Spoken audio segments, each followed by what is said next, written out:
আমাদেরকে আলটিমেটাম দেওয়া হয়েছে, সন্ধ্যা 6টার মধ্যে যদি আমরা উঠে না যাই, সৈয়দ আশরাফ সাহেব কি করবেন পরিষ্কার ঘোষণা করতেছি।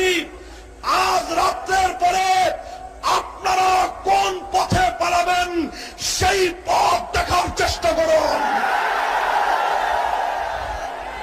রক্ত যখন দিয়েছি, রক্ত আরো দেব, জীবন দেব।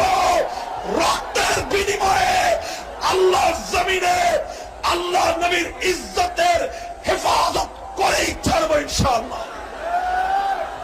সংগ্রামী তাওহীদি জনতা, লাশের পর লাশ পড়বে, রক্তের গঙ্গা বইবে, জীবনের পর জীবন দেব।